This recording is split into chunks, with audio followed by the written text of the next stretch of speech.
Medyo relax tayo. Alam niyo bakit tumutok na kayo dahil wala akong gagawin kundi tumawag ng tumawag. Simula pa lang, tawagin na. Pero bago lahat, siyempre, nandiyan ang Luxwife, nandiyan Jency, nandiyan lahat ng ating mga sponsors. Pero ngayon, tatawag na ako. Okay. Oy, thank you very much kay R.S. Francisco who took time para mag-host dito, kay Sam Bersosa, at siyempre, kay Michelle Gumabo. Okay? Mamaya kakasamahan ko sila dito. Sa ay sila daw magsasabi ng mga sorpresa. Pero siyempre, ano, tawagin ko na ba sila? Ano na ha? Ano gagawin? Ano gagawin? Medyo ano natataranta kami dahil hindi namin ako. Sa kami mag-show? Sa helipad ba? Sa 42nd floor ba? Dito ba? Saan ba? Dito ba sila? Dito na muna, may babate. Kasi hindi ako nakialam sa kanila. Siya na ho nakakaalam ng lahat ng mangyayari. Sige, ito na ho si RS, ito na ba si Sam, at ito na si Michelle! Happy birthday, Will! Medyo kakaiba ang makikita niyo at mapapanood yung show ngayon dahil nga may surpresa tayo lahat para kay Will. Okay? Quiet, hindi niya talaga to alam. Kaya nga kanina nalilito siya, di ba, Sam? Hindi niya alam kung ano yung nangyayari. Marami siya malalaman Kami ngayon. ang nag-ayos ng mga sorpresa dyan sa birthday boy natin ngayon. Alam naman natin lahat, marami siyang natulungan, marami din siyang nakatrabaho. Kaya naman ito, panoorin niyo mga video ng mga artista na bumate para kay Will. Willie, happy birthday. Alam kong birthday mo and I just would like to take time out and greet you a very, very happy birthday. Direct ito imported from Batangas. May the good Lord continue to bless you with many, many more years in your life at upang makatulong ka pa rin sa napakaraming tao. Anyway, tayo nagkakaintindihan tayo. Thank you very much, Willie, for being there during the times of need. Isa na ako rin sa taong natulungan mo. Anyway, hopefully magkita tayo soon pagkatapos nitong pandemic na ito at magkatuwaan naman tayo. Once again, happy birthday and may the Lord grant the desires of your heart. God bless. Willie, Kuya Ipe, maligayang kaarawan sa iyo. Umabot ka na rin sa edad na 90. Nabaliktad lang, 60. At, I'm proud of you. Alam mo naman, magkasama tayo sa mga pinagsimulan natin at nakita ko kung paano ka umusbong. Isa lang naman ang gusto mo sa buhay mo, makapagpasaya at makatulong sa mga tao. At dumating yun sa buhay mo kasi sincero ka. Kaya ibinigay sa iyo ng ating Panginoon Diyos yan. I'm proud of you. At kung ako mawawala tayo at tayo ibalik ng Panginoon. Sana magkasama pa rin tayo, maski na sa umpisa man lang. Okay, taon tayo hindi magkikita. Pero yung puso at pinagsamahan natin, hindi natin makakalimutan. Mahal kita, Willie. Maligayang kaarawan sa iyo. God bless you. Will, happy birthday. Sana patuloy ka pang pagpalain ng Diyos dahil napakarami mong mga taong tinutulungan at binibigyan ng break. God bless you and more power sa iyo. Sana lagi ka maging malakas, masigla at masaya. Mabuhay ka. Kuya Will, it's your very special day. Kaya ano pa ang gagawin natin kundi batiin ka ng happy 60th birthday. Abay, senior na tayo. Kaya importante sa atin ay ang ating kalusugan. Stay healthy ka nga, para nakakalabas-labas tayo. Nakikita ko naman na healthy ka. Kaya enjoy the ride, di ba? Na tayo ay 60 anyos na, year of the rat. Sabi nga nila, dapat mag-ingat-ingat din tayo lalo na sa ating kalusugan. Enjoy the party, I'm very sure may party ka. Kaya, ayun, sana makasama ako dyan. Pero ang importante, kahit hindi tayo nagkikita, ay tayo ay nagmamahalang dikit na dikit tayo. Mahal na mahal kita. At sana magkita tayo very, very soon. I love you, Kuya Will. Mwah! Hop, di babati pa. Happy birthday, Kuya Will! Happy birthday! Bye-bye. O paano? I love you, Kuya Will. Yan, magkita tayo very, very soon. Bye! Sa aking mahal na kaibigan na si Captain Willie Revillame, ano pa ba pwede kong i-wish para sa iyo, kapatid? Alam mo naman, isa ako sa mga taong nagmamahal sa iyo at napakasaya sa nangyari sa buhay mo. Ang pwede kong masiguro yung wish sa iyo ay yung sana alagaan pa ng Panginoon Diyos ang puso mo. Dahil alam naman natin pareho na marupok. Ibig ko sabihin, kailangan alagaan yan para tumagal ka pa sa mundong to dahil ang dami mong natutulungan at napapasaya ang tao. Ang wish ko sa iyo, kapatid, ay 3K lang, KKK. Kalusugan, kaligayahan, at ang pinaka-importante, kabiyak. Dapat meron kang kabiyak. Kapatid, happy 60th birthday. Congratulations sa iyong dual citizenship, isang Pilipino at isang senior citizen. Congratulations, I love you. Happy birthday. Hi Willie, si Goma to. I'd like to greet you happy birthday, and I'd like to congratulate you sa patuloy na paglabas ng show mo, no? Natutuwa ako dahil marami ka nang papaligayang tao. Natutuwa ako dahil masaya sila pag napapanood ka. And I'd like to say that I'm very happy for you, no? Na up to this time, you're very successful. And sana ipagpatuloy mo yan. Ingatan mo lang yung sarili mo, huwag kang magkakasakit dahil alam mo naman, lalo sa panahon ngayon, maraming COVID, no? So please take care of yourself. And again, we wish you all the best and happiness. We love you all. We love you. Ingat ka. Happy birthday. Happy birthday, Willie boy! Happy birthday, Willie! Best, nothing but the best for you always.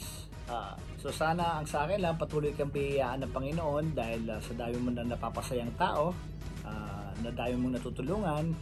So keep up the good work, Willie. I'm very happy for you and happy birthday to you. And hindi ko makakalimutan, kahit hindi tayo nagkakasama-sama, hindi tayo nagkikita-kita parate, know in your heart that I love you, my friend, and that I always pray for you. And yung pinagsamahan natin ay masyadong malalim. Hindi ko makakalimutan yun. Napakasaya ng mga panahon na yun. Hanggang ngayon. So hopefully magkita-kita tayo soon, Willie. I love you, Willie boy. From my family, from Charlene, Andres, Tasha, Luigi, from all of us, we love you. Mahal ka ng Pilipinas.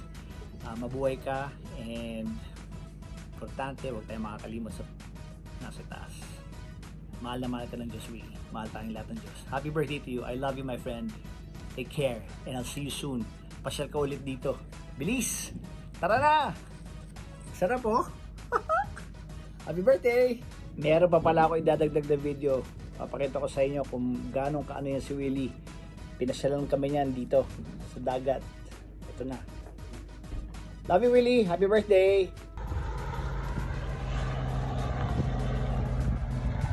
That's Mr. Willie boy. Yeah. Is it done already? Keep from Puerto Galera. Galera? Yeah. Maligayang kaarawan sa iyo, anak. 60 anyos ka na ngayon. Senior citizen ka na. Pero hindi yon ang mahalaga. 60 taon na ginugol mo ng makabuluhan. Alam mo kung bakit ka mahal ng Diyos? Kasi mahal mo rin ang mga taong nangangailangan ng tulong mo. At ako nakatutok sa iyo sa tutuktuin at wawawin araw-araw. Nakikita ko kung paano ibinibigay mo sa ating mga kababayan. Maraming salamat sa magandang puso mo sa pagtulong sa ating mga kapwa na talagang sa iyo dumudulog ng kanilang mga pangangailangan.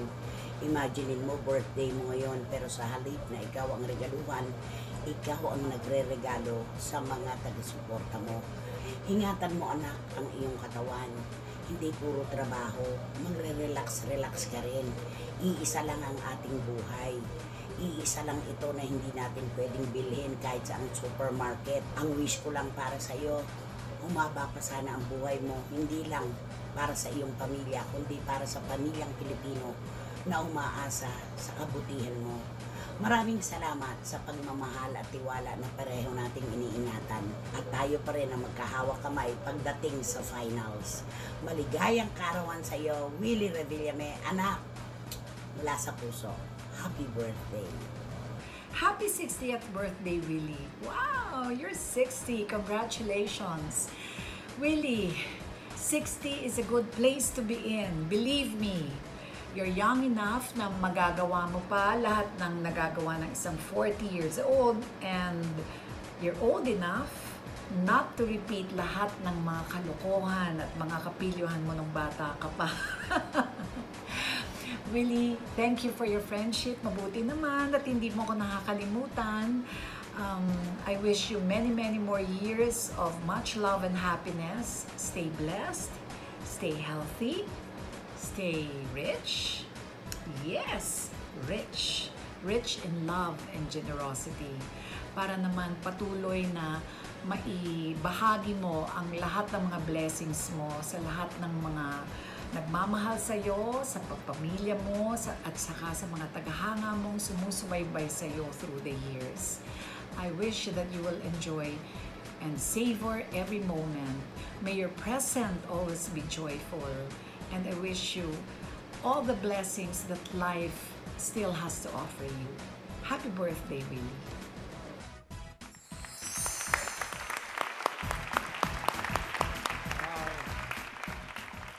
Maraming salamat sa inyo lahat. For the 60 years of my life, yung mga nakasama ko sa buhay ko. Na tama si Aga, si Richard, dati nangungutang ako dyan. So yan, lahat ng yan. Sa lahat ng mga bumatay, Kuya Epe, naging sidekick na ako sa pelikula. Si Pipo, coach ko sa basketball ng mga artista. Yung pinagdaanan ko talaga marami. Naging basketball player ako ng artista, all-stars. At ako yung nag-organize ng team. Ako nagre-renta ng bus. Ako yung organizer.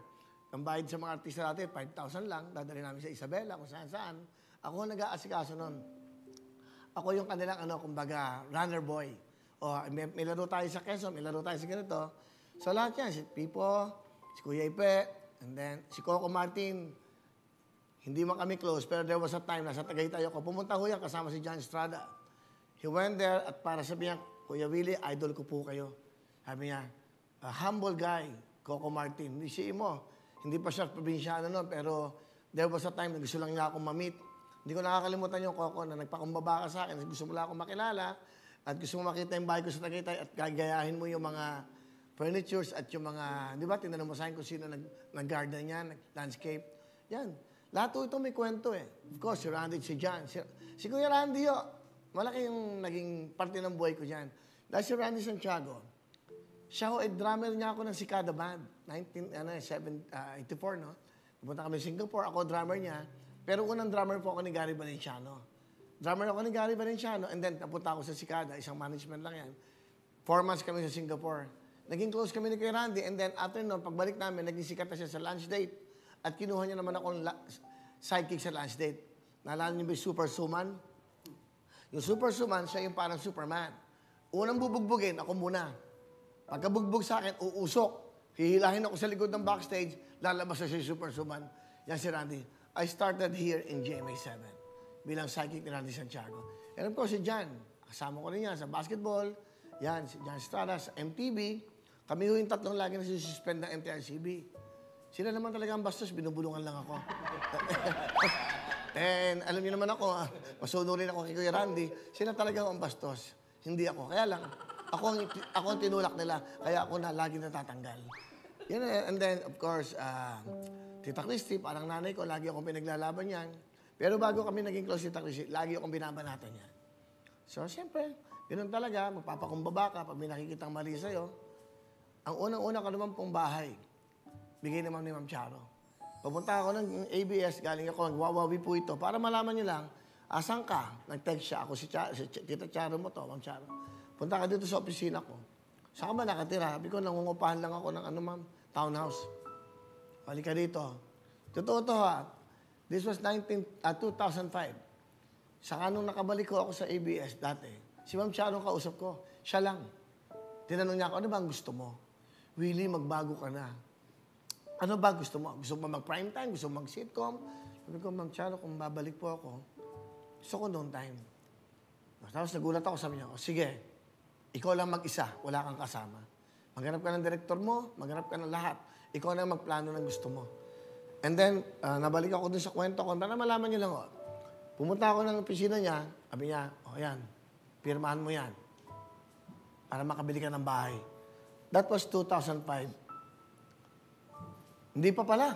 MTV pa lang yun. MTV pa pala yun. Binigyan niya ako ng 2 million. O, down payment mo yan. Hindi ko nakakalimutan ho sa mga taong ito na anong ginawa niya sa akin. Kuya Ipe, Kuya Ramon Salvador, yan, sidekick ako. 30,000 lang ako, isang pelikula. 30,000 ho yan, nagsimula ako. Nung drummer ako, 50 pesos lang ako a night. 4 na sakay, nanghihiram ng turbinize, nanghihiram ng pantalon. Drumsticks, hinihiram ko lang din para makatugtog lang. Stories na totoo, pinagdaanan ko lahat yan. So lahat ng ito, naging parte ng buhay ko. Tita Christy, pinaglalaban ako, Ma'am Charon, bibigay. Si Randy, si Jan, naging kasama ko sa buhay, naging masaya. And then sa pagsubok sa buhay, lahat na hunang bumati sa akin. Maraming salamat sa pagbabati niyo. Yung bati niyo yan, kayamanan na sa puso ko. Maraming salamat po sa inyo. At yan, marami pa daw mga greetings mamaya. At yung bang oras natin ito, magagamit natin mamaya, Rod, para sa second. Magagamit mo yung oras? Mamaya, pwede ba? O sige, mas maganda. At susunod to, tatawag na ako. At nanonood.